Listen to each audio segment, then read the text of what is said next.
Bonjour à toutes et à tous, bienvenue pour cette troisième journée du Forum Égalité. Ce matin, au programme 2 tables rondes, la première s'intitule « Femmes et sciences, comment promouvoir un égal accès aux formations et aux carrières scientifiques » animée par Seo Nefch, journaliste grand reporter pour le Diario des Noticias et qui sera accompagnée d'une étudiante doctorante en géographie sociale à l'Université d'Angers, Myriam El-Béchir Mbarka. Mais avant, j'appelle à nous rejoindre sur scène Christian Robledo, président de l'Université d'Angers. Merci à toutes et tous.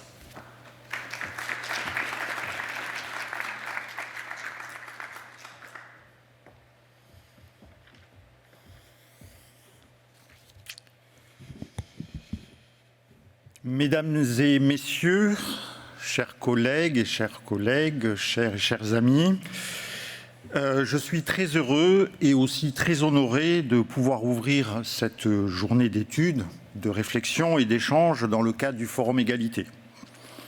Et l'inscription de ce Forum Égalité dans notre rendez-vous annuel du mois du genre, organisé par l'Université d'Angers depuis 2017, est une illustration forte, en ces moments sombres, de l'idée européenne, d'abord fondée sur l'égalité des citoyens européens et des États membres. Pour quelle raison ? Tout simplement parce que cette idée européenne est traduite dans des actions politiques de coopération entre nos États.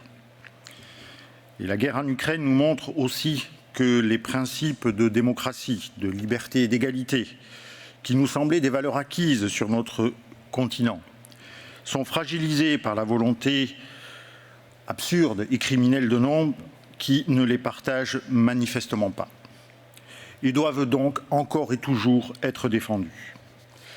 Ainsi, le Forum Égalité pour l'égalité de genre en Europe est né de cette volonté commune de la France et du Portugal d'identifier et de promouvoir les meilleures politiques et bonnes pratiques de la société civile qui permettent de progresser ensemble vers une plus juste représentation des femmes et des minorités de genre. Le président de l'université que je suis est le garant de la liberté académique, fondement de la transmission des savoirs et de la liberté de la recherche. Et les universités ont une responsabilité particulière quand il s'agit de faire progresser les consciences par la formation et la recherche. J'y suis personnellement très attaché et je suis fier d'être à la tête d'une université pilote dans le domaine des études de genre. Université pilote grâce au chemin tracé par la professeure Christine Barr, qui est parmi nous ce matin, et qui aujourd'hui irrigue un grand nombre de travaux effectués dans notre université et a permis la création d'un master études sur le genre dirigé par Naïma Hanafi. Université qui peut aussi s'enorgueillir d'abriter le Centre des archives du féminisme, qui lui-même accueille les archives de Benoît Groult. Véritable richesse documentaire en termes de recherche. Néanmoins, et j'en suis aujourd'hui pleinement conscient, nos universités ont beau promouvoir, dans le cadre de leur mission, l'égalité de genre, nous sommes encore loin d'avoir atteint l'égalité en matière de responsabilité, par exemple à la tête de nos organisations. Ainsi, et malgré des progrès certains lors des dernières élections des présidents et présidentes d'universités en France, seulement 20% des présidents sont des présidentes. Avec toutefois un constat. D'une manière assez générale, quand une candidate femme était opposée à un candidat homme, c'est la première qui a été élue. Par ailleurs, il existe aussi et toujours un véritable plafond de verre dans l'accès aux fonctions de professeurs des universités, alors que la parité est quasi parfaite au niveau des maîtres de conférences, en tout cas dans leur recrutement. Et une étude interne à l'Université d'Angers montre qu'il existe un différentiel important en termes de rémunération entre les femmes et les hommes, malgré des grilles salariales identiques dans la fonction publique française. Ce qui traduit donc une situation inégale des femmes et des hommes par rapport à la relation au travail et aux responsabilités. Enfin, il existe aussi, dans l'accès aux études supérieures, une vraie absence de mixité dans certaines filières, qu'il s'agisse d'ailleurs de filières principalement occupées par des femmes et parfois aussi l'inverse. Ce constat est indéniable et justifie des mesures fortes pour atteindre cet idéal d'une égalité véritable. Gageons que les tables rondes organisées aujourd'hui nous permettent encore de progresser ensemble. Je vous remercie.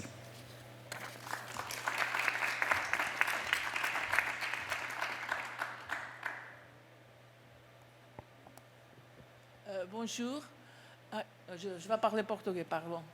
Bon dia, meu nome Bonjour, é Seu Neves, je m'appelle Seu Neves, je suis journaliste au Diario de Noticias. Je serai ici pour animer cette table ronde. Notre thème d'aujourd'hui concerne les femmes dans la science, un domaine dans lequel apparemment il pourrait y avoir plus de parité et d'égalité hommes-femmes. Parce que les études nous montrent que, à conditions de travail égales, les femmes, normalement, sortent mieux. Mais le problème, c'est d'avoir des études qui soient objectives. Parce que d'autres facteurs entrent en compte au cours d'une carrière de femme.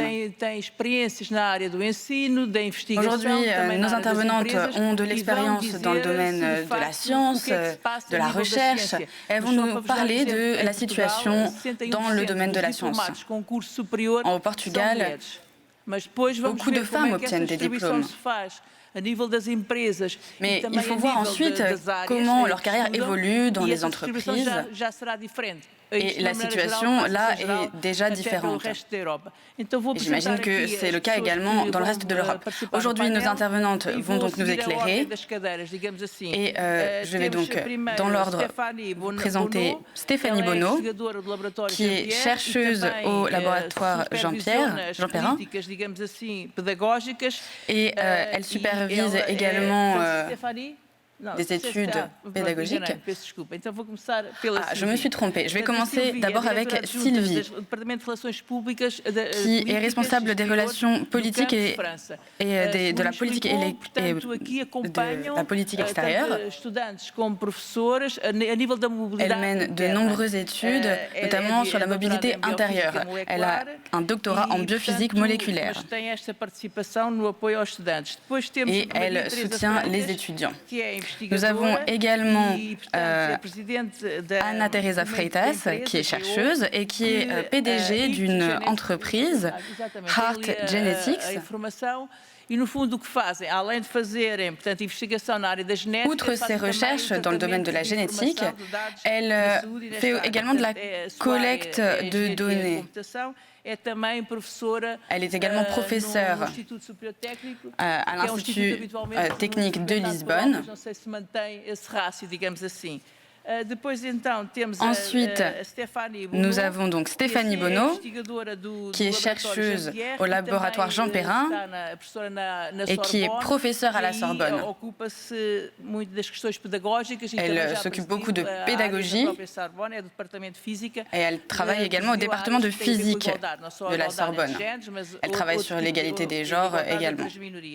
Et nous avons également parmi nous une étudiante, Mariam. Excusez-moi, j'ai un peu de mal à prononcer son nom de famille. Elle travaille sur une thèse en géographie sociale. Et d'Italie, nous avons Lucia Martinelli, qui est présidente de la plateforme européenne des femmes chercheuses et qui est également chercheuse en biologie. C'est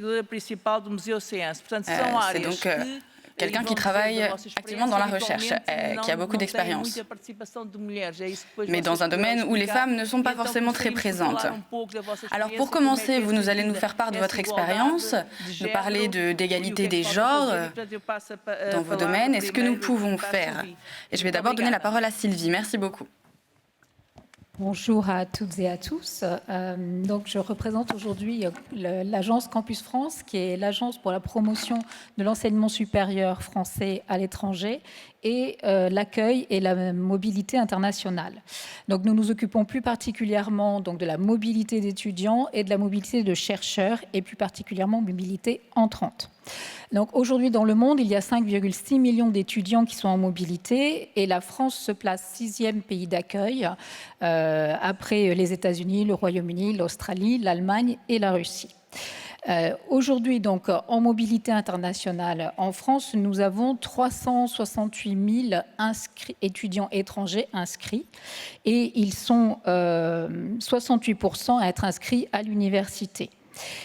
Parmi ces étudiants, si on regarde en fait la provenance, l'origine par origine et par sexe de ces étudiants qui sont en France, on remarque que l'Afrique du Nord, par exemple, la part des femmes est de 50%. Parmi celles qui viennent en France, l'Afrique subsaharienne 43%, au niveau de l'Union européenne des 27 c'est 60%, 62% quand il s'agit de l'Europe hors Union européenne. Pour nommer, puisque c'est l'année France-Portugal, le Portugal c'est à hauteur de 60% que se fait la mobilité entrante. Donc la part des femmes dans la mobilité entrante en France. Et pour les Amériques, on est à 55% pour l'Amérique du Sud et 59% pour l'Amérique du Nord. En moyenne, 52% des étudiants en mobilité entrante sont des femmes.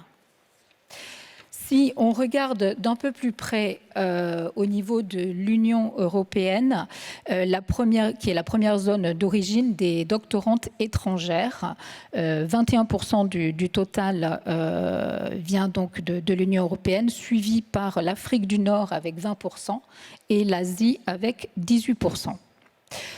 Dans l'enseignement supérieur français, la part des femmes en formation scientifique est de 41,3%, en augmentation de 1,3 points sur les 10 dernières années.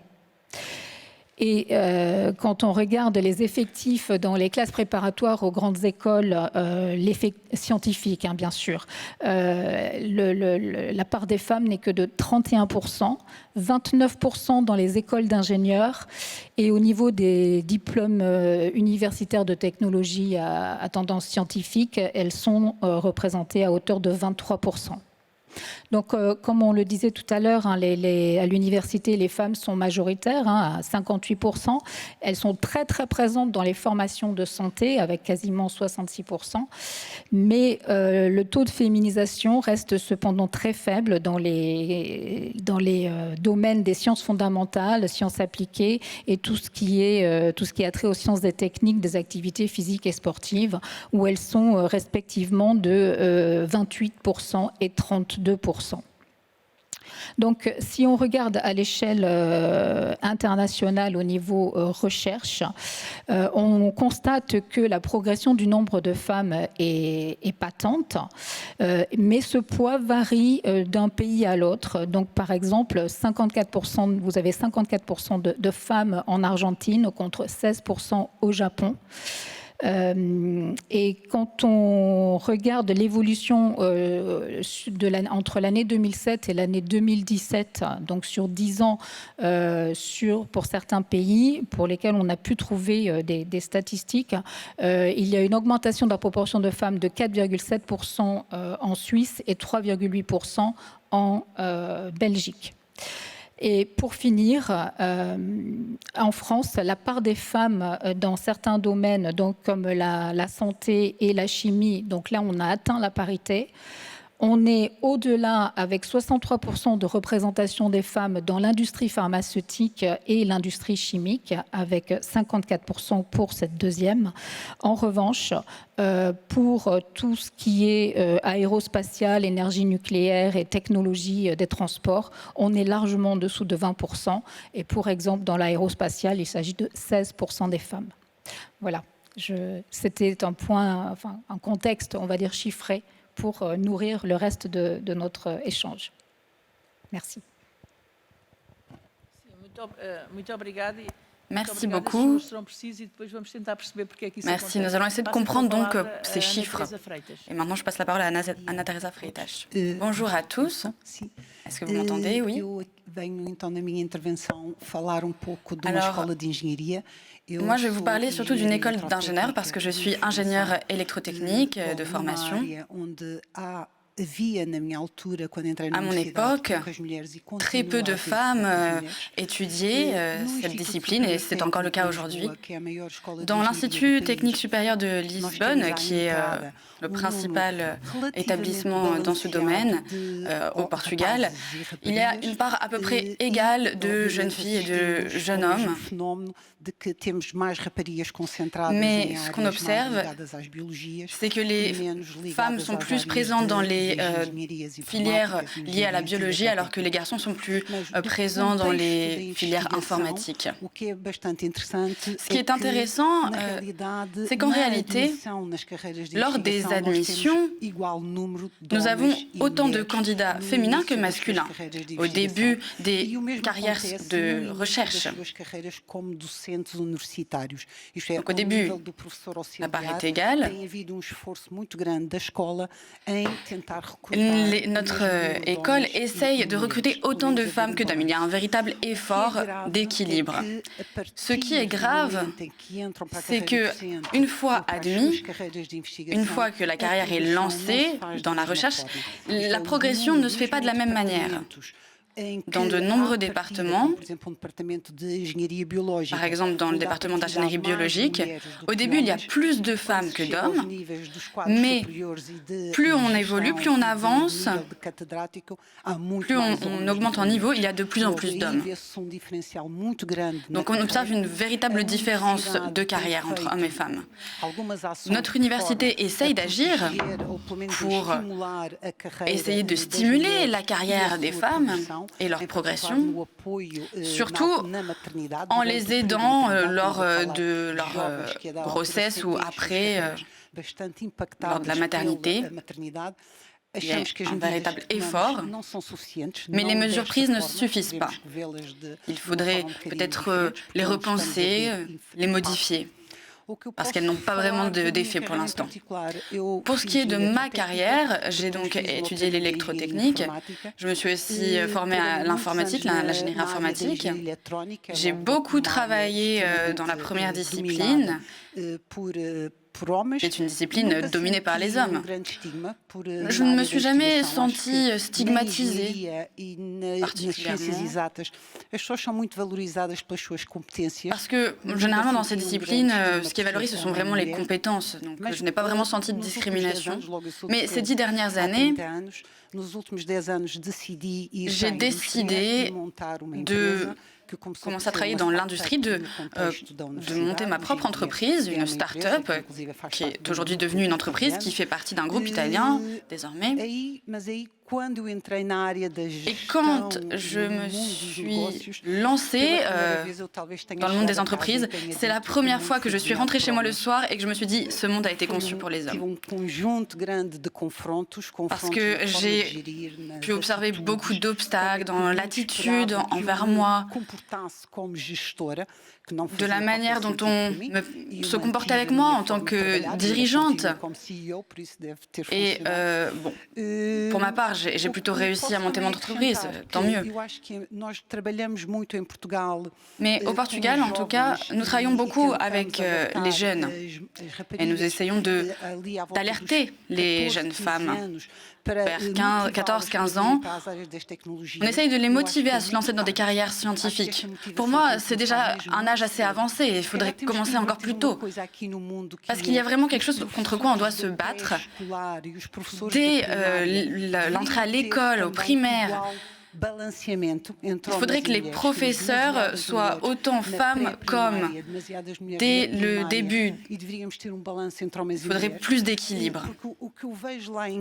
Ce que j'observe chez moi, je peux vous parler de ma famille, nous avons 4 filles, une économiste et 3 ingénieurs, pardon.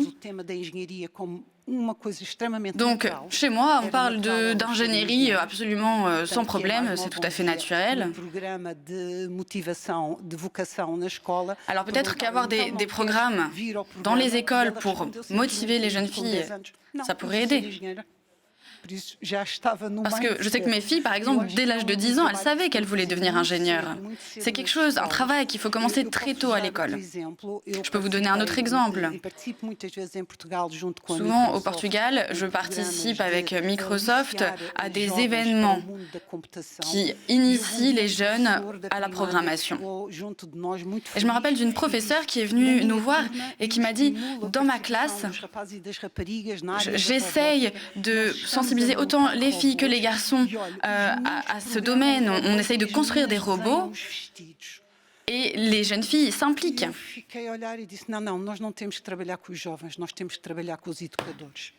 Mais je sentais qu'il y avait encore quelque chose qui n'allait pas. Alors ce que je me dis, c'est que vraiment il faut agir au niveau des professeurs plutôt qu'au niveau peut-être des élèves. Merci beaucoup.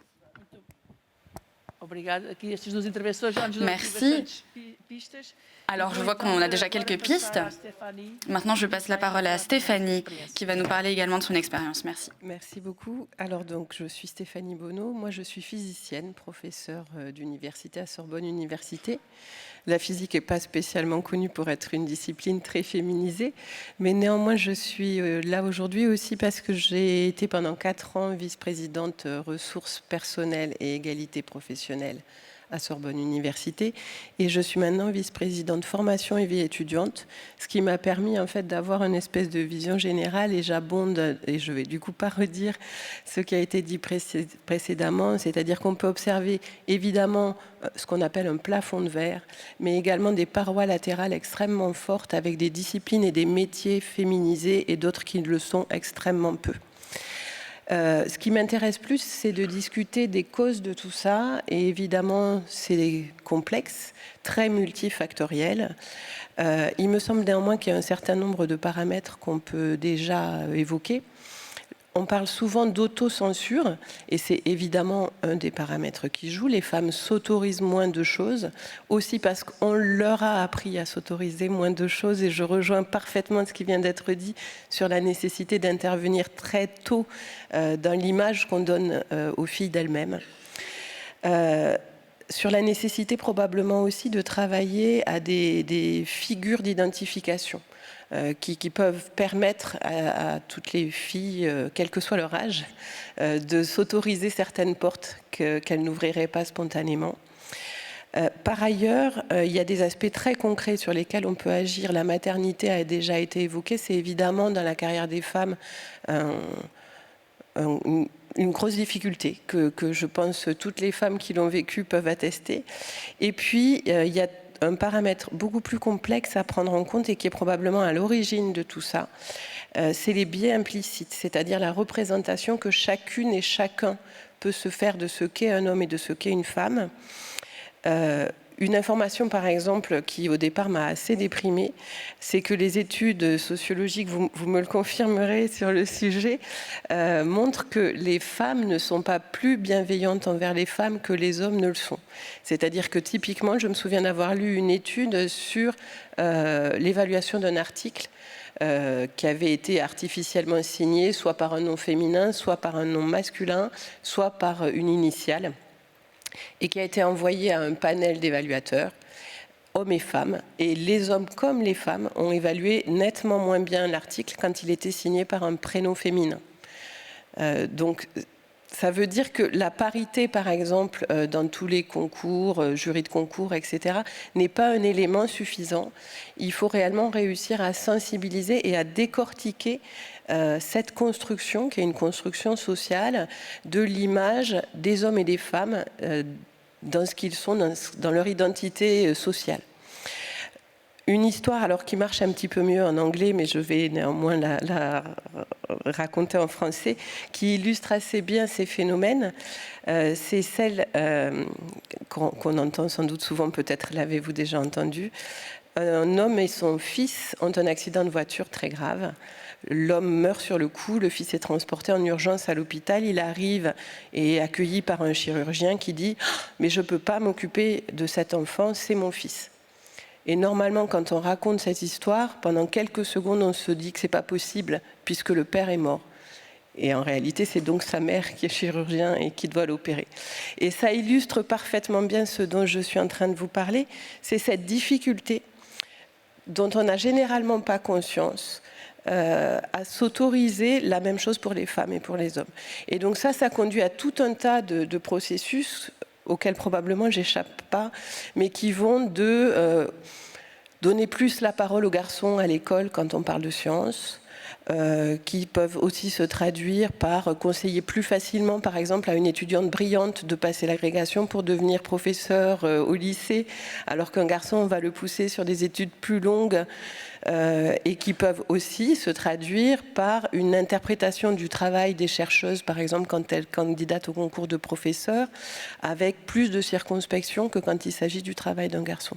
Donc tout ça, c'est des aspects qui sont très travaillés, très étayés. Les sociologues ont fait un travail très fort là-dessus depuis maintenant 10 à 15 ans, mais c'est quelque chose qu'on a du mal collectivement à s'approprier.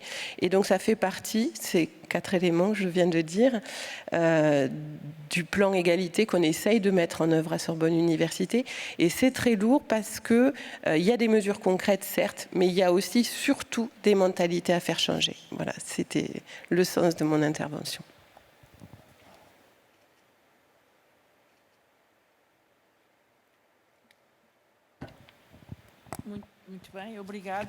Merci. Alors maintenant, nous allons écouter Lucia Martinelli qui nous parle depuis l'Italie. Elle va nous parler de son expérience et de la plateforme qu'elle dirige.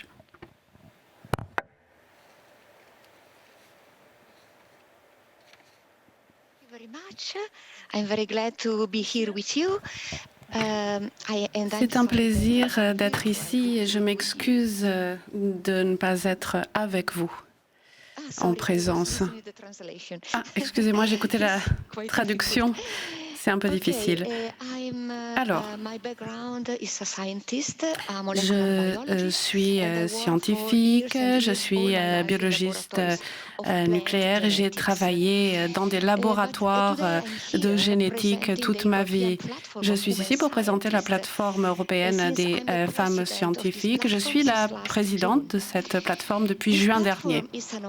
Cette plateforme est une organisation qui en regroupe beaucoup d'autres qui, depuis 2005, comporte des centaines de réseaux et de groupes de femmes de plusieurs domaines, y compris l'étude de genre, de près de 40 pays qui promeuvent la science chez les femmes.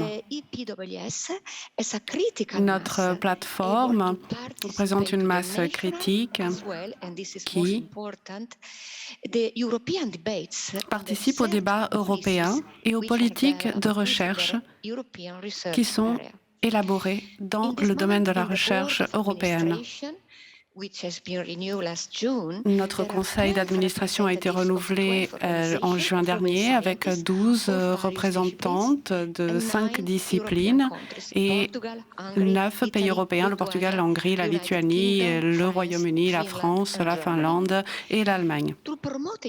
Afin de promouvoir des opportunités égales dans le domaine de la recherche, notre plateforme agit comme lien entre les différentes femmes scientifiques et les décideurs politiques dans le domaine de la recherche pour atteindre une pleine participation des femmes dans la science et influencer les politiques de façon à préserver l'excellence européenne.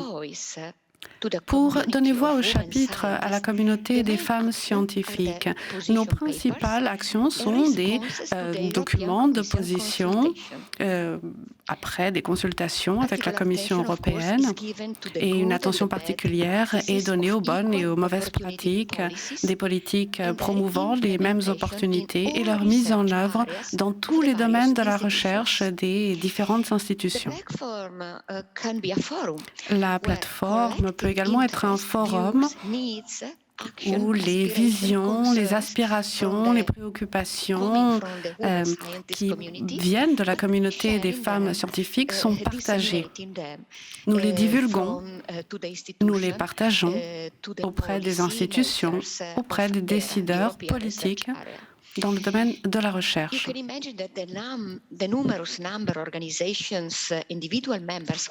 Les membres individuels de la plateforme, leur nombre, permet d'établir plusieurs contacts dans toute l'Europe, ce qui nous permet également de mener des enquêtes, des études qui peuvent être utiles ensuite aux décideurs politiques européens ou européennes.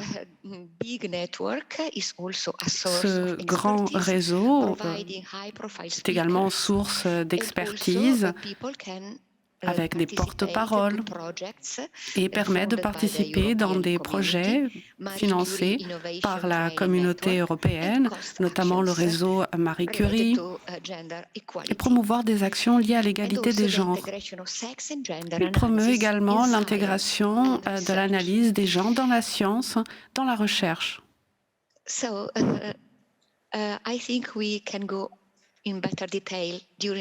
Je pense que nous pourrons entrer dans davantage de détails lors de notre discussion à cette table ronde. Merci.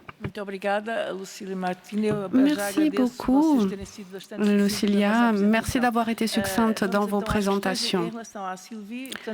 Maintenant, pour ce qui est de Sylvie, je pense qu'elle a dressé un tableau qui peut être retrouvé dans toute l'Europe. Est-ce que vous avez cherché à comprendre pourquoi les filles travaillent davantage dans les sciences sociales, dans la santé, pourquoi les garçons se dirigent plus vers des études d'ingénieur? Est-ce que vous avez réellement cherché à le comprendre? Et est-ce que cette situation a évolué au fil des ans? Alors, on n'a pas forcément... Enfin, c'est pas qu'on n'a pas cherché à comprendre, c'est qu'on est surtout mandaté pour trouver de l'information et la présenter. On peut effectivement aussi l'analyser, mais Campus France s'est vu confier la gestion de plusieurs programmes, dont le programme Eiffel, justement, qui est un programme d'excellence. Et on peut voir au fil des années, puisqu'on a maintenant plus de 20 ans d'expérience sur ce programme, une évolution en fait du nombre de lauréates.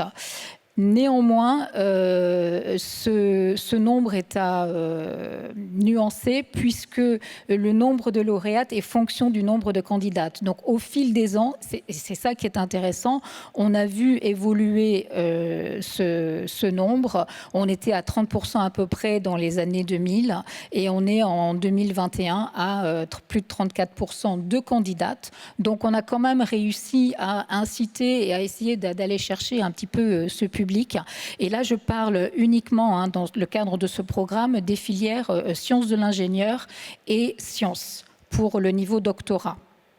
Et au niveau des lauréates, on est passé de quasiment 29% de lauréates en 2001 à 35,5% de lauréates en 2021.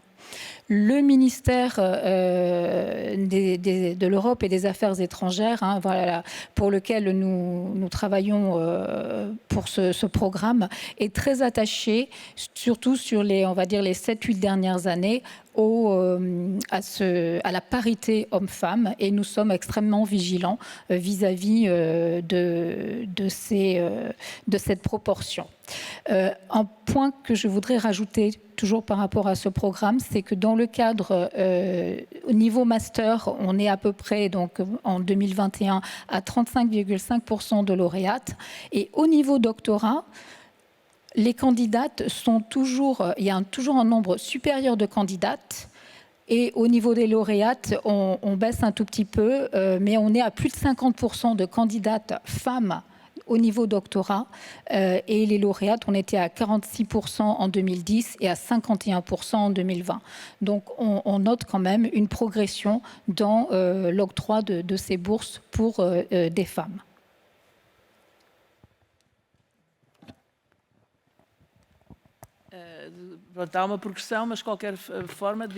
Il y a un pourcentage, mais de l'ordre de 5% en 20 ans. Donc pour atteindre la parité, ça va prendre un certain temps. D'après ce que nous a dit Anna Teresa, Par exemple, on peut comprendre pourquoi ces filles ont suivi des études d'ingénieur. Moi, je peux comprendre également pourquoi mes enfants n'ont pas suivi les mêmes études que moi. Mais cela peut être provocateur, mais est-ce que les femmes ont des aptitudes particulières pour certains domaines ou pas? Parfois, ça se passe très bien, mais en termes de parité, ça se passe mal. Malgré le fait d'être ingénieure et informaticienne, je travaille dans la génétique humaine. Et nous savons très bien que les différents êtres vivants ont des gènes qui ont des expressions différentes et qui leur attribuent des caractéristiques différentes. Les femmes ont probablement plus d'aptitude aux soins et elles ont tendance à avoir des activités avec davantage d'interaction entre êtres humains. Cela peut effectivement entraîner des aptitudes ou en tout cas un souhait de suivre des études particulières. Mais ce que nous cherchons à dire, c'est que les femmes peuvent travailler dans tous les domaines de la société. C'est une inquiétude, par exemple, ne pas avoir des femmes dans des études technologiques, car notre monde est de plus en plus technologique. Donc, ça veut dire que les programmes, les softwares avec lesquels nous interagissons devraient être des softwares, des programmes qui devraient prendre en considération tous les genres, toute la diversité de la société. Mais il y a quelque chose que nous ne pouvons oublier. Le mot « computer », ordinateur, provient des femmes qui élaboraient des calculs avant l'existence des ordinateurs que nous connaissons aujourd'hui. Elles étaient les computers, il y avait des sciences, des maths qui développaient ces méthodes. Le premier cours, d'ailleurs, cursus à l'Université de Lisbonne de mathématiques, comportait 60% de femmes. Donc, ces faits se sont intervertis à partir du moment où les ordinateurs personnels ont commencé à émerger, où ce type de technologie a commencé à être proposé aux garçons avant d'être proposé aux filles. C'est intéressant d'offrir un ordinateur aux garçons et puis de peut-être offrir une poupée aux femmes. Et comme tout est basé sur les maths, il y avait beaucoup de femmes dans le domaine de l'informatique au début. Donc il n'y a pas eu de changement génétique de ce fait. Je pense que c'est lié à l'exposition et la façon dont on explique la technologie depuis toujours, depuis le plus tendre âge, et comment l'accès à la technologie est fait. Donc, Anna Teresa parle essentiellement d'éducation. Stéphanie a parlé de la maternité. Est-ce qu'il s'agit d'un obstacle? Le 11 février est le Jour international des femmes et des filles dans la science. J'ai réalisé plusieurs entretiens. J'essaie de ne pas faire les mêmes questions aux hommes, aux femmes. Parfois, c'est un peu difficile car moi-même, j'ai des préjugés. J'ai été exposée aux préjugés depuis toujours. Et très souvent, les femmes scientifiques, je leur demandais est-ce que la maternité est le principal obstacle que vous ressentez dans votre travail? Est-ce que c'est le fait d'avoir des enfants?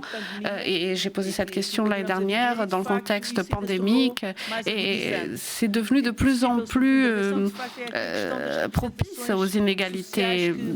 Alors, est-ce que c'est lié aux représentations sociales? Est-ce qu'elles peuvent réellement influencer les décisions? Est-ce qu'il y a d'autres obstacles? Vos élèves à la Sorbonne, par exemple, évoquent ce type d'obstacle. Pourquoi est-ce que les femmes n'évoluent pas dans certains secteurs, dans certains domaines et renoncent à certaines professions?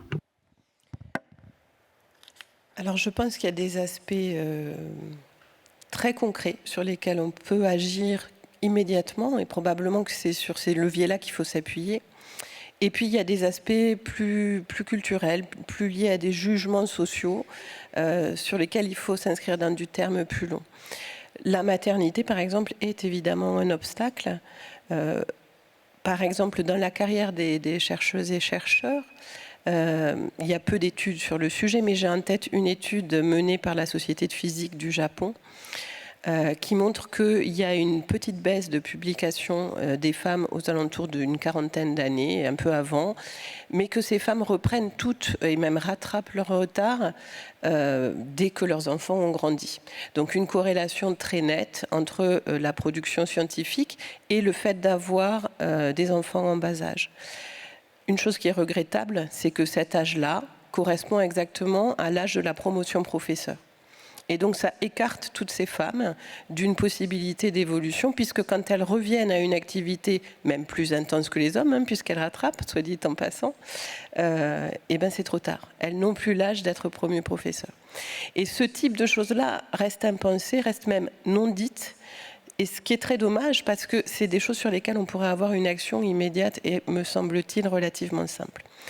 Ensuite, il y a des représentations qui conduisent à de l'autocensure, à des évaluations différenciées, en fait, selon la personne dont le genre de la personne dont on évalue le dossier.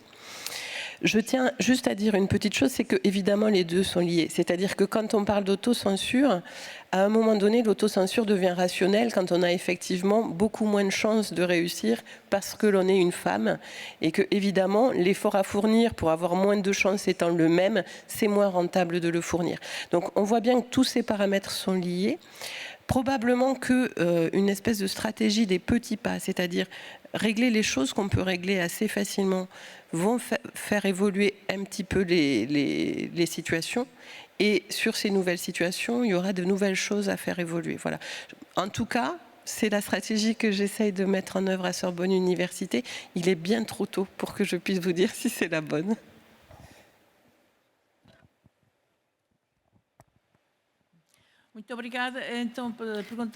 Merci beaucoup. Lucia, dans le cadre de cette plateforme, vous évaluez les organismes, les organisations. Est-ce que vous pensez que certains pays, certaines organisations ont de meilleures pratiques? Est-ce qu'il y a des entités qui sont bien positionnées? Est-ce que vous pouvez nous répondre là-dessus?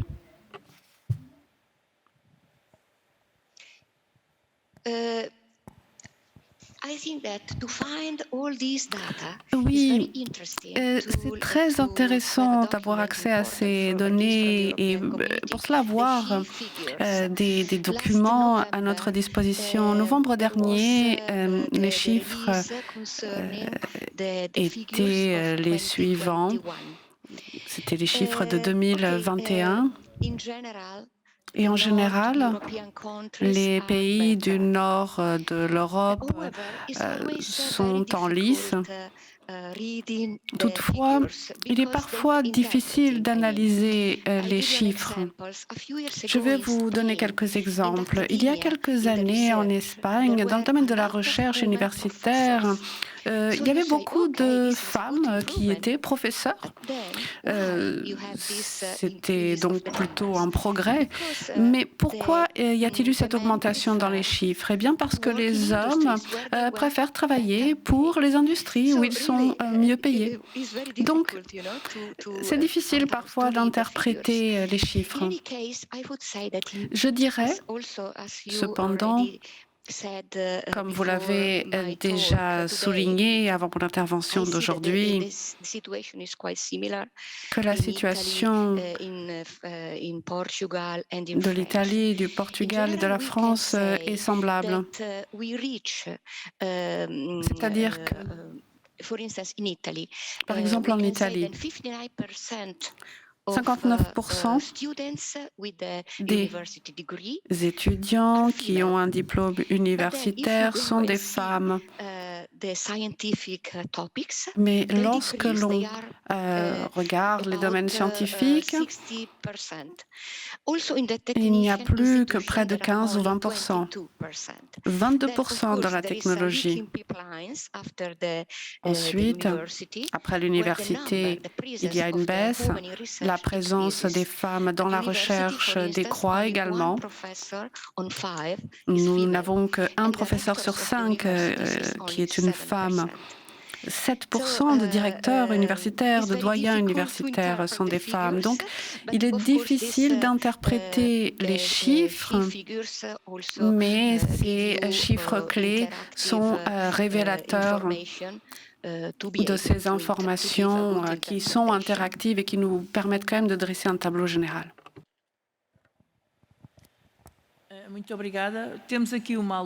Merci beaucoup. Nous avons avec nous une étudiante qui est doctorante en géographie sociale. Je vais donc en profiter pour lui demander de nous expliquer ce qu'elle fait et pourquoi elle a choisi ce domaine où généralement plus de 70% des étudiants sont des femmes. Merci beaucoup. Donc moi, je suis doctorante en 3e année en géographie sociale à l'Université d'Angers et je travaille justement sur les études de genre, sur les migrations et sur le tourisme. Je travaille particulièrement sur la communauté marocaine résidente en France, ou les Français d'origine marocaine, comme vous le souhaitez. Et donc justement, je trouve que les rapports de genre sont extrêmement intéressants quand on étudie l'espace. Et donc ça serait vraiment bien de faire le lien entre espace et les comportements genrés. Enfin, comme quoi on peut justement changer les rapports de genre en changeant d'espace. Je ne vais pas donner plus de détails par rapport à mon sujet. Je voulais vous remercier pour toutes vos interventions. Et je vais rebondir sur quelques points que vous avez cités. Donc vous avez justement parlé de la nécessité de travailler sur des figures d'identification. Ce que je trouve super intéressant. Donc on peut justement passer par un travail sur les programmes scolaires, par exemple. Je prends l'exemple que vous avez donné sur la part des femmes dans le domaine de l'aérospatial en France. Donc on est sur un pourcentage de 16% de femmes. Est-ce que peut-être parce qu'on a toujours vu des astronautes hommes et pas des astronautes femmes. Et là, on est peut-être clairement sur une problématique d'identification. Donc, je reviens aussi sur ce que vous avez cité donc, en termes d'identification. Et puis, en tant que fille, que jeune fille, on a toujours, ou homme d'ailleurs, hein, enfin, dans tout genre confondu, on a toujours besoin d'une figure pour s'identifier. Donc, on s'identifie à quelqu'un pour justement avoir plus de motivation et de courage, notamment dans le domaine scientifique. Ma question, est-ce qu'on peut aujourd'hui, est-ce que vous pensez qu'aujourd'hui on travaille sur cette problématique? Est-ce qu'on essaye de mettre en valeur les travaux et les réalisations des femmes dans les programmes scolaires? Et si c'est déjà le cas, est-ce qu'on le fait de la même manière dans tous les domaines, ou juste dans certains domaines en particulier?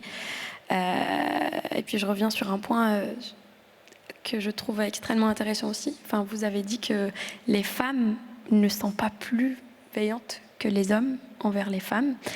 Et c'est vrai.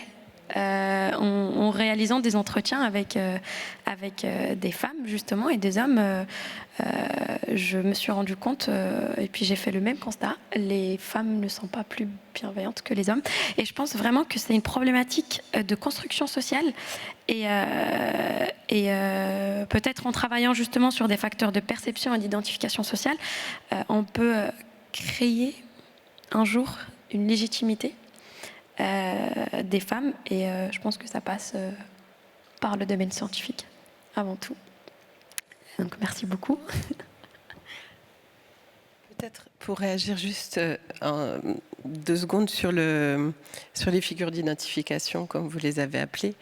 Il y en a quelques-unes. Par exemple, vous parliez des astronautes. Claudie Ainuret, tout le monde la connaît.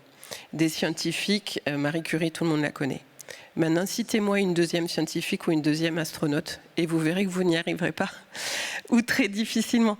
Et ça, c'est un problème parce que c'est pas parce qu'une figure existe que le problème est résolu, parce qu'une figure, ça fait exception. Et ça a presque l'effet inverse tant que ça reste aussi minuscule, c'est que ça paraît des espèces d'étoiles inaccessibles, là où au contraire il faudrait faire savoir que les sciences sont faites aussi par des femmes qui sont comme moi par exemple, qui n'ont rien d'impressionnant, et que c'est pas grave parce qu'elles sont aussi faites par des hommes qui sont pas plus impressionnants que moi, et que dans cette aventure collective, les femmes comme les hommes ont leur place. Et je pense que voilà, l'identification, ça ne veut pas dire quelques figures brillantes, ça veut dire une constellation en fait qu'on construit collectivement. Et ça, on en est très très loin. Ensuite, sur la place des femmes dans les études, par exemple dans les livres scolaires, elles sont quand même même s'il y a quand même des efforts qu'il faut noter et qu'il faut souligner, je nous trouve très, très négative ce matin et c'est dommage parce qu'il y a des efforts qui sont faits et il y a une progression sur ces aspects-là qui ne se traduit pas d'ailleurs forcément immédiatement, mais elle reste très absente des livres scolaires. Elle reste très absente, par exemple, dans nos cours universitaires. Généralement, quand on cite un scientifique, on cite un homme. Voilà, donc c'est des choses sur lesquelles, par exemple, un effort est possible sans que ce soit très compliqué, et je pense que ce serait important. Sorry, may I add something? Est-ce que je peux ajouter quelque chose? Alors, oui, bien sûr. I would like, thank you. Yes, I agree perfectly. Merci, je suis tout à fait d'accord avec ce qui a été dit. I would like remember here. Mais j'aimerais vous rappeler que de nombreux projets qui sont financés par la communauté européenne sont liés aux modèles sociaux.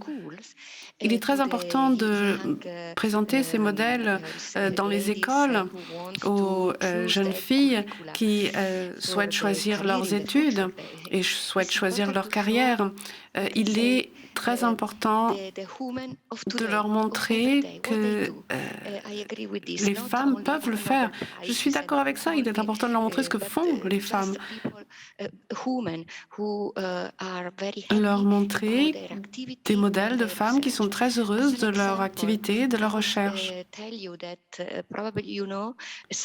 En guise d'exemple, peut-être connaissez-vous Samantha Cristoforetti, l'astronaute.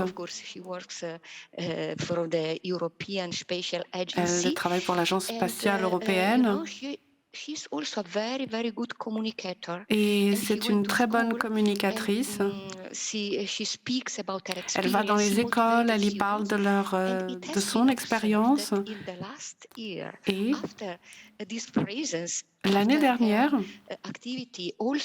on a constaté qu'après toutes ces activités de communication qu'elle a menées, de nombreuses étudiantes ont décidé d'opter pour des carrières scientifiques. Donc le fait que des modèles existent est très important.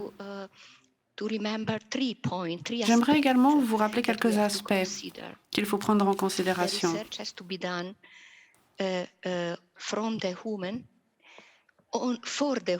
La recherche doit être faite par les femmes, sur les femmes, pour les femmes.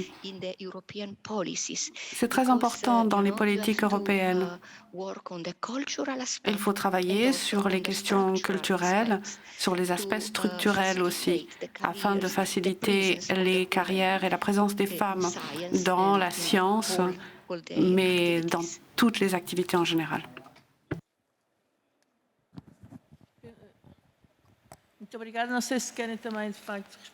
Merci. Je ne sais pas si vous souhaitez répondre à la question de Myriam aussi. Oui, bien sûr. Je suis d'accord. L'existence de modèles est primordiale. C'est pourquoi dans notre université, nous avons mené des actions à ce sujet. Nous sommes également allés dans les écoles.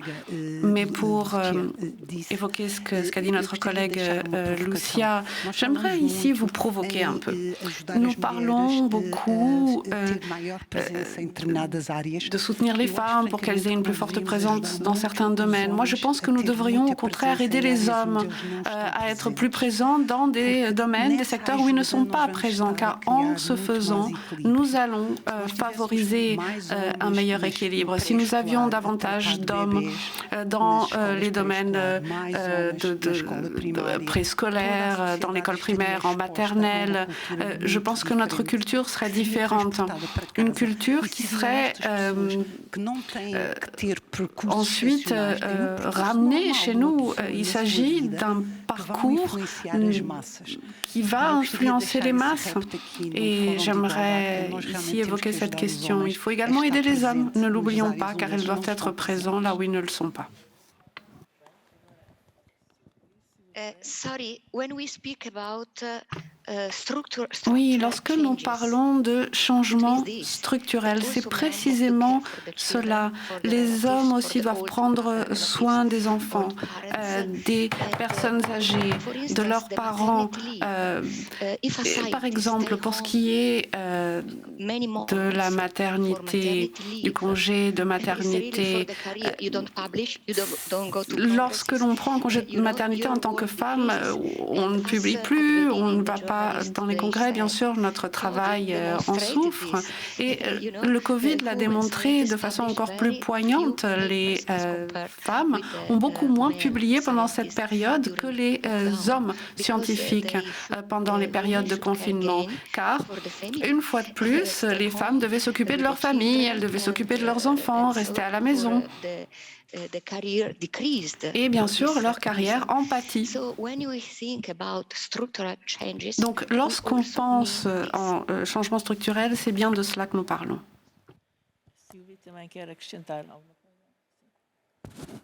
Oui, tout à fait. Donc, j'adhère effectivement à tout ce qui vient d'être dit, et notamment voilà ces changements structurels qui doivent apparaître, et notamment bien plus tôt, et aussi d'essayer avec ces personnalités, comme le disait Lucia, l'astronaute qui est allée dans les écoles expliquer un petit peu son travail pour essayer d'émuler et de stimuler en fait le fait que les femmes et les jeunes femmes prennent aillent plutôt vers des filières scientifiques.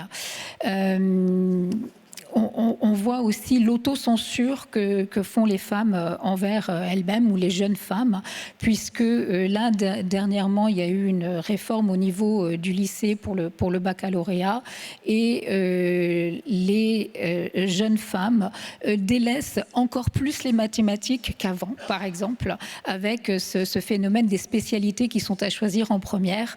Et sur 41% des élèves qui vont choisir cette filière mathématique, on a en fait 55% de garçons contre seulement 31% de filles. Voilà, et c'est pareil pour la physique-chimie. Et alors, quand on va au niveau des spécialités numériques et des sciences de l'ingénieur, donc là, on a à peine 0,5% de filles qui choisissent ces spécialités-là.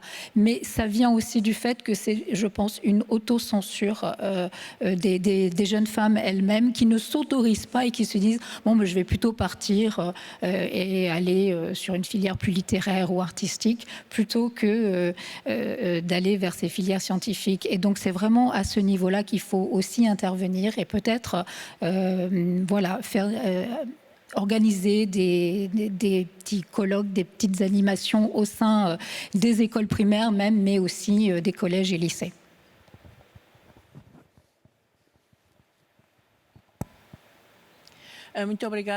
Merci. Alors maintenant, nous allons vous donner la parole. Mais je voulais d'abord dire que j'ai parlé avec une Suisse qui m'a raconté quelque chose. Par exemple, en Suisse, il est possible pour des femmes ou des hommes d'être à la tête du pays. Mais dans d'autres pays comme la France ou le Portugal, c'est plus compliqué. Alors maintenant, je m'adresse à vous si vous avez des questions. Est-ce que quelqu'un dans le public a une question? Une question? Peut-être que nous avons été trop vite. Il faudrait un micro par contre. Est-ce que nous avons besoin d'un micro? Je crois qu'il y a plusieurs questions dans le public.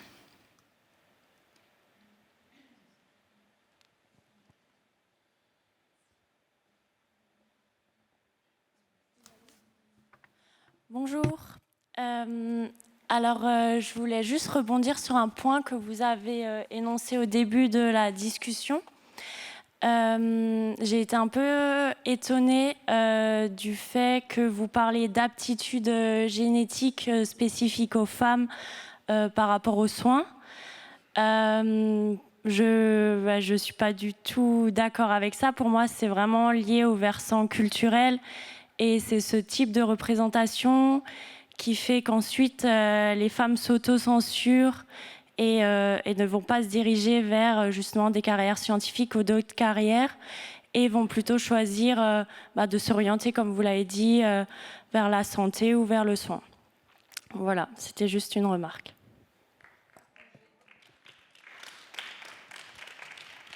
Je n'ai pas vraiment dit ça. Ce n'est pas vraiment ce que j'ai voulu dire. J'ai essayé d'être un peu provocante. Ce n'est pas vraiment ce que je voulais dire. Je ne sais pas si il y a d'autres questions. Fait d'accord avec ce que vient de dire la jeune femme, mais c'était pas tant vous, votre question était sans doute provocatrice, mais il me semble que Madame la présidente votre entreprise, le cœur et génétique, il me semble que c'est ce que vous avez dit aussi, que il y avait des prédispositions chez les femmes à aller vers les métiers de soins, et très honnêtement, non, c'est ce que j'ai compris. Je crois pas être la seule. Alors, je n'ai pas dit qu'il y avait des prédispositions génétiques pour telle ou telle profession. Ce que j'ai dit, c'est que les femmes s'expriment de manière différente des hommes, que ce soit quand ils sont ou elles sont enfants, ou plus tard dans la vie.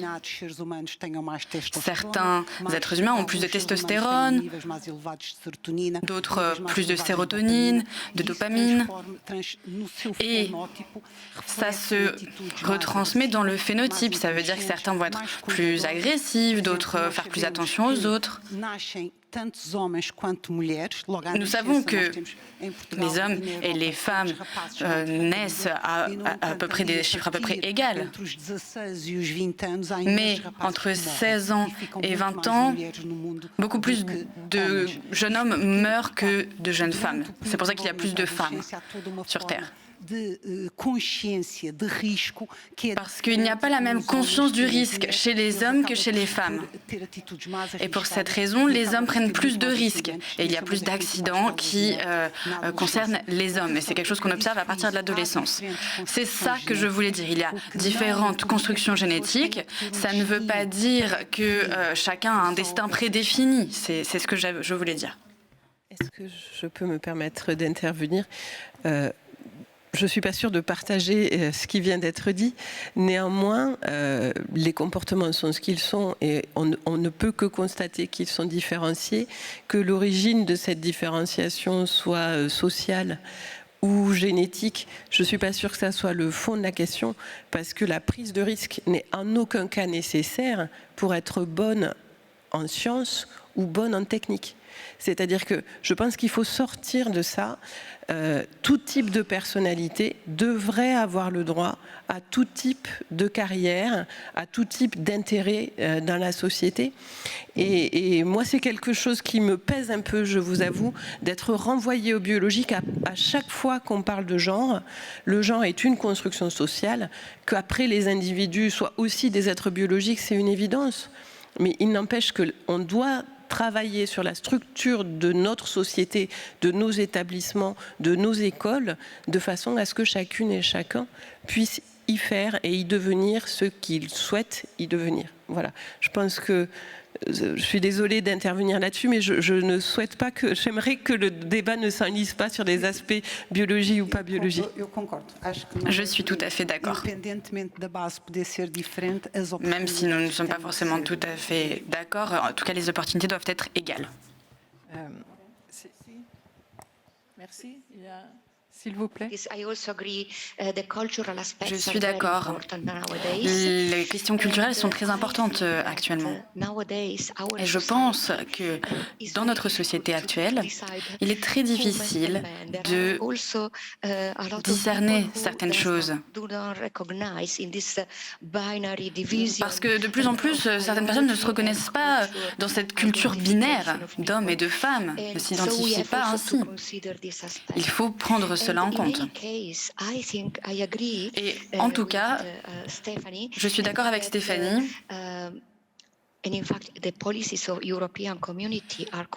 Les politiques européennes s'intéressent d'ailleurs à ça.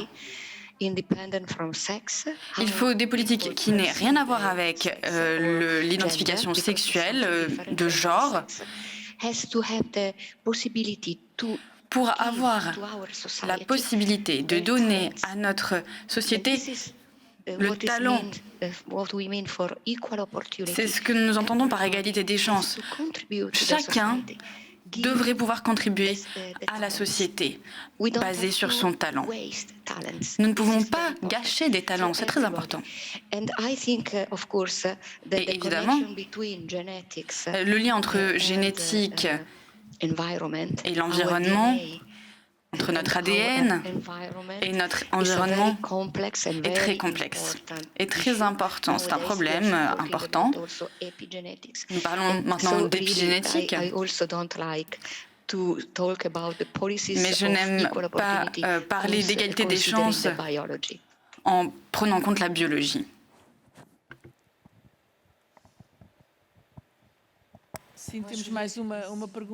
Une autre question peut-être ? Ça veut dire de dire qu'on ne peut pas prononcer un des noms des intervenantes en début de débat. On est très choqués et on envoie un salut amical à Meriem El Béchir. Une réflexion sur le sexisme devrait nous inviter à créer un espace safe aussi par rapport à ce genre de choses. Merci. On est désolé que ça se soit produit. C'est pas grave.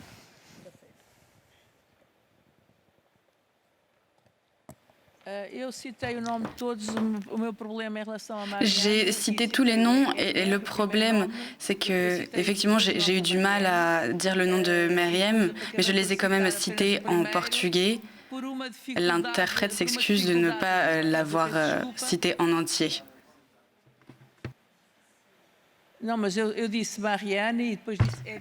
J'ai dit le nom de Meriem, ensuite j'ai dit que j'avais du mal à le prononcer, mais je l'ai quand même dit.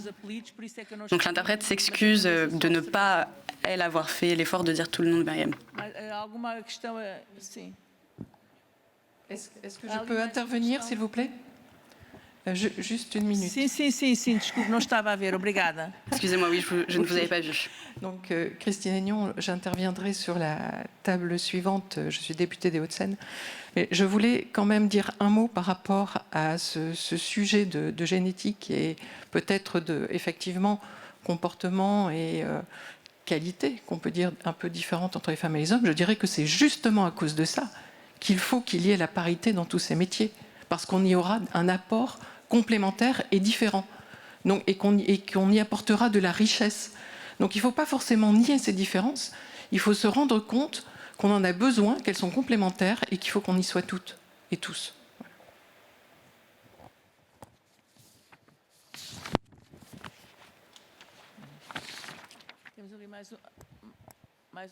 Y a-t-il d'autres questions ? Bonjour et merci pour ces échanges. J'aimerais qu'on laisse de côté ces sujets assez conflictuels et attirer votre attention sur autre chose, sur le marché, sur les questions économiques.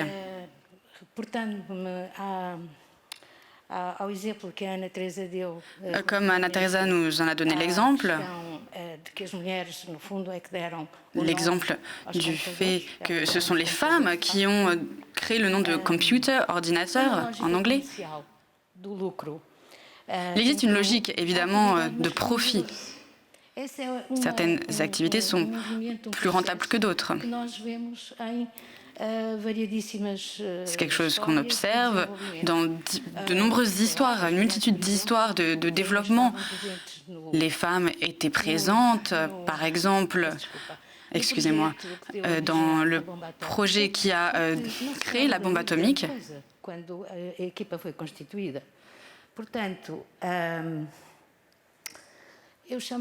Mais je voulais attirer votre attention sur une donnée bien particulière. Le nombre de femmes qui font des études supérieures au Portugal en mathématiques a diminué de 20% ces 20 dernières années.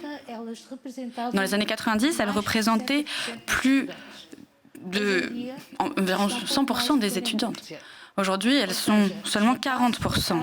C'est-à-dire que les garçons se sont beaucoup plus intéressés ces derniers temps aux mathématiques. Pourquoi?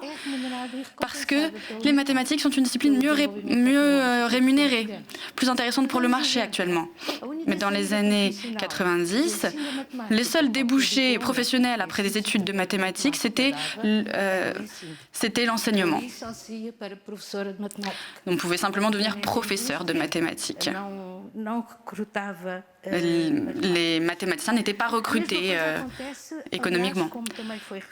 Et puis, comme ça a été dit, dans l'informatique, l'ingénierie informatique au Portugal, ces 20 dernières années, le pourcentage de femmes qui faisaient des études dans cette discipline a diminué.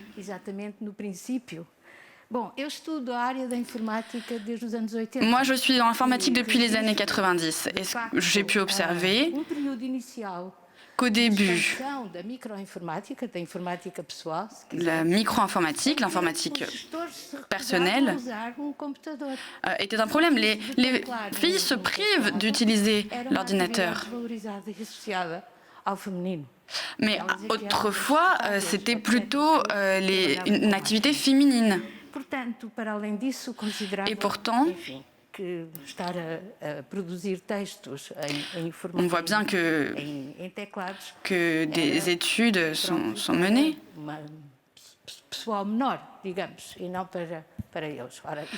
Mais donc la situation a beaucoup changé. Ces activités sont maintenant plus valorisées, mieux rémunérées, mieux récompensées. Et encore une remarque, excusez-moi de prendre du temps. Les filles s'autocensurent à l'école et se dirigent plutôt vers des domaines qui ne sont pas aussi bien rémunérés. Est-ce que c'est rationnel? Peut-être que oui au final, parce qu'elles savent qu'elles seront mieux récompensées si elles se dirigent vers ces secteurs-là. Elles se débrouilleront mieux dans leur carrière, elles survivront mieux. Merci beaucoup. Je ne sais pas si vous avez des commentaires sur ces chiffres. Excusez-moi. Je pense que ce qui vient d'être dit est très important.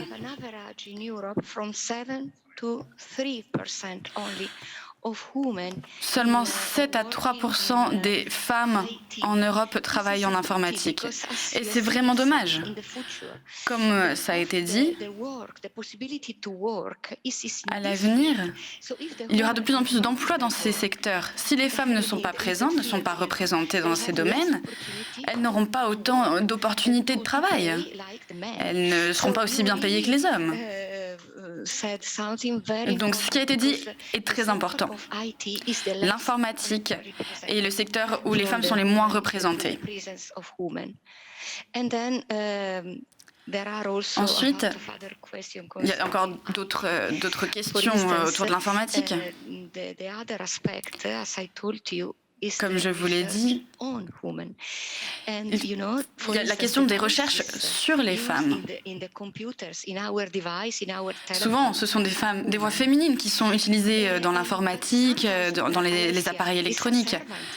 Alexa, par exemple, mais c'est comme une servante, celle qui ouvre la fenêtre, qui fait ceci ou cela. Un projet financé par l'UNESCO vise à changer justement les voix de ces appareils électroniques.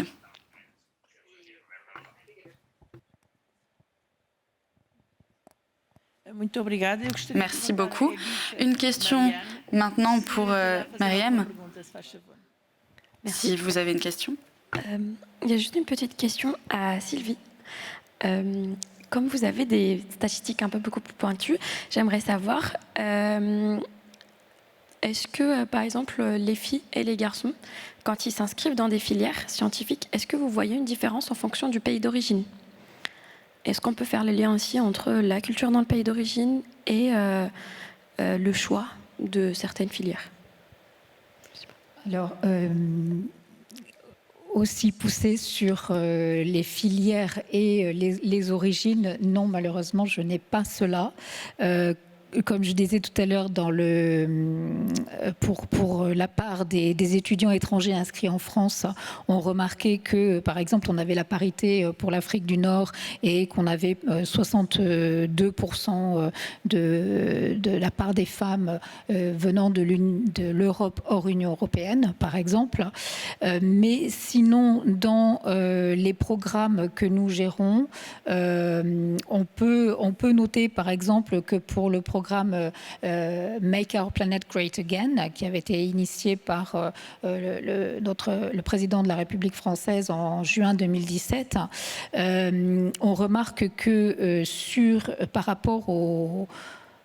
Ce sont des programmes avec appel à candidature. Et donc, quand on voit qu'au niveau des candidatures, on a par exemple au niveau postdoctoral 36% de femmes seulement qui ont candidaté, mais au final, parmi et là ce ne sont que des filières scientifiques, il y a quand même 40% finalement de lauréates.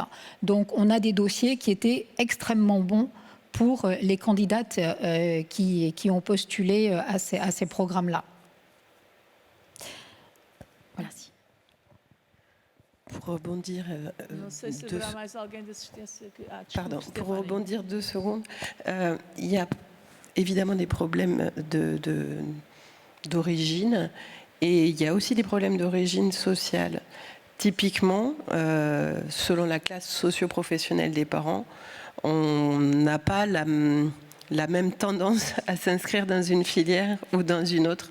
Et tous ces problèmes-là sont évidemment extrêmement interconnectés. C'est pour ça que c'est bien de parler d'égalité au pluriel, en fait, je pense. Je rebondis juste rapidement. C'est une problématique qui a justement été traitée pendant le mois du genre ici à Angers, problème d'intersectionnalité.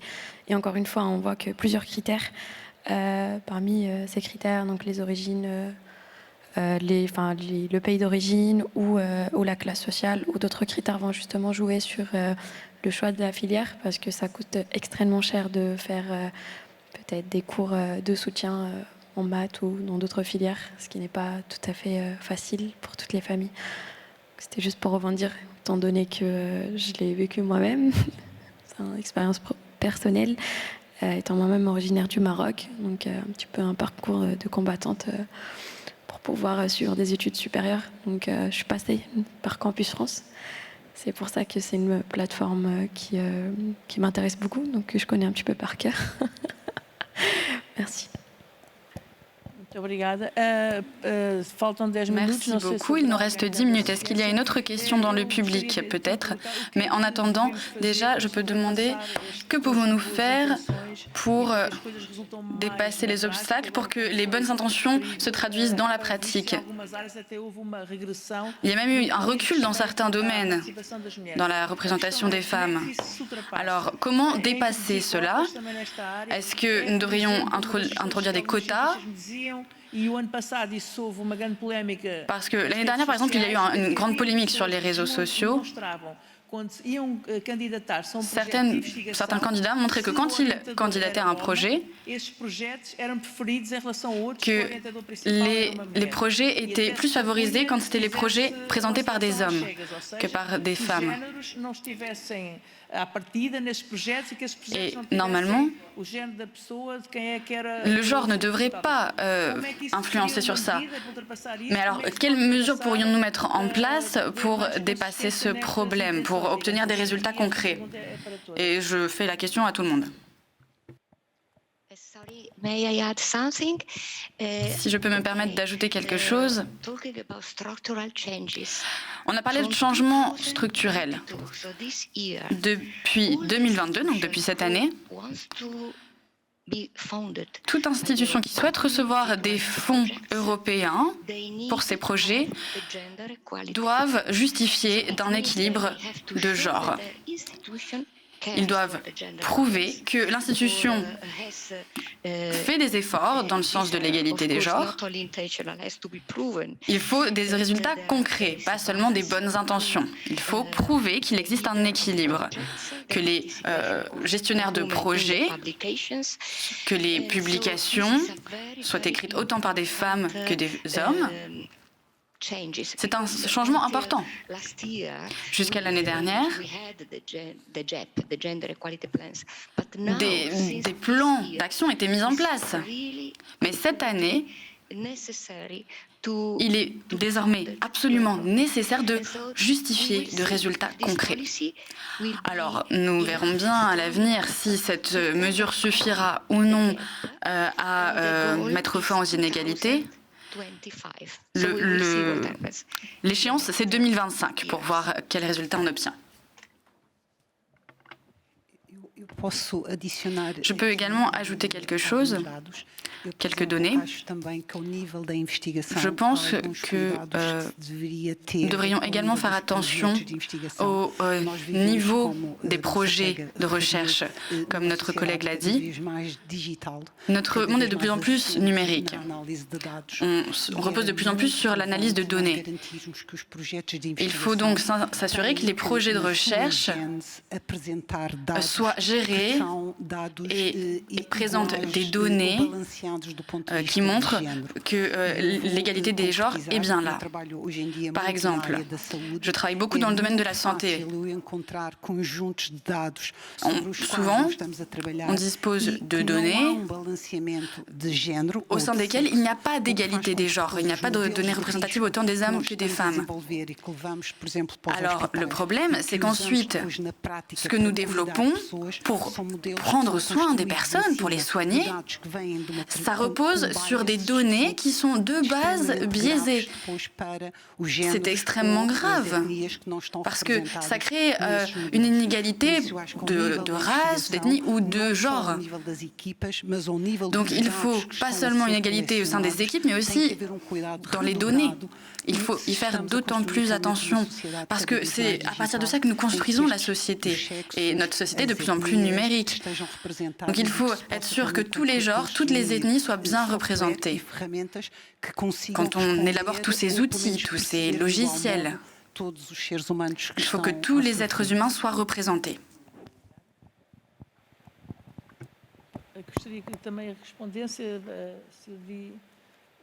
Est-ce que quelqu'un d'autre souhaiterait répondre?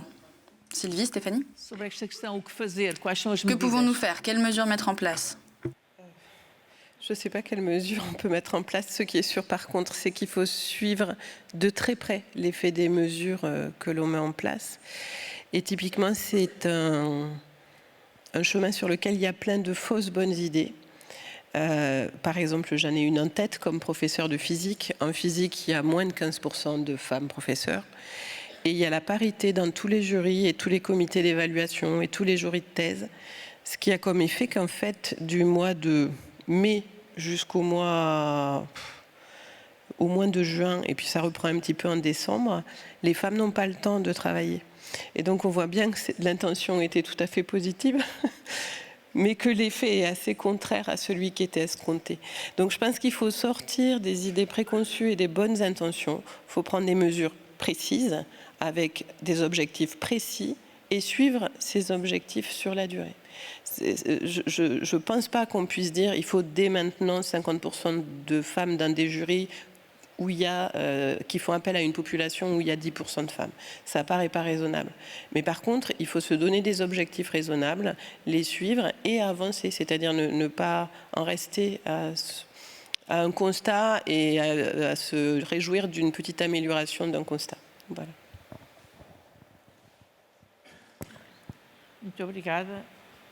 Merci beaucoup. Sylvie, une remarque? Oui, alors justement, voilà, essayer vraiment de faire des interventions au niveau des écoles et de sensibiliser les jeunes femmes sur le fait qu'elles peuvent tout faire.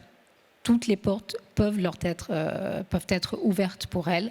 Et puis dans toutes les études qui vont être menées, puisque donc de plus en plus on regarde et on traite ces chiffres sur la parité, d'être extrêmement vigilant sur ce que l'on fait avec les chiffres et d'être, de faire extrêmement attention aux analyses que l'on fait avec ces chiffres.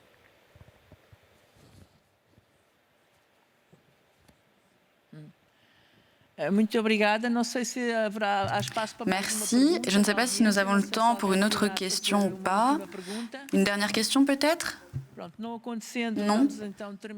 Dans ce cas, nous pouvons mettre fin à ces échanges.